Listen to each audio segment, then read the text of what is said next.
ಎಲ್ರಿಗೂ ನಮಸ್ಕಾರ. ನಾನು ಆಶಾ. ನೋಡಿ ನನ್ನ ಮಗಳಿಗೆ ತಿನ್ನಲಿಕ್ಕೆ ಸೇಬನ್ನ ಕೊಡೋಣ ಅಂತೇಳಿ ತುಳಿತಾ ಇದ್ದೆ. ಯಾಕೋ ಅದ್ರ ಮೇಲೆ ಮುಟ್ಟಿದ್ರೆ ನನಗೆ ಏನೋ ಒಂಥರ ಸಪ್ರೇಟಾಗಿ ಏನೋ ಒಂಥರ ಫೀಲ್ ಆಗ್ತಾ ಇತ್ತು. ಒಂಥರ ಜಾರೋ ಥರ. ತಾಳು ನೋಡೋಣ ಅಂತೇಳಿ ಒಂದ್ಸಲ ಬ್ಲೇಡನ್ನು ತೊಗೊಂಡ್ಬಿಟ್ಟು ಚಿಕ್ಕದಾಗಿರೋ ಚಾಕುನ ಈ ರೀತಿ ಅನ್ಲಿಕ್ಕೆ ಸ್ಟಾರ್ಟ್ ಮಾಡಿದೆ.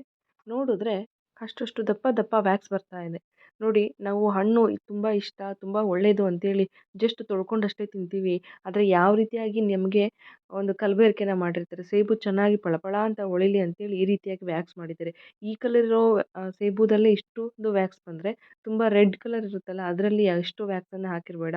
ಮಕ್ಕಳಿಗೆ ಕೊಡಬೇಕಾದ್ರೆ ದೊಡ್ಡೋರಿಗೆ ಕೊಡಬೇಕಾದ್ರೆ ಹುಷಾರು.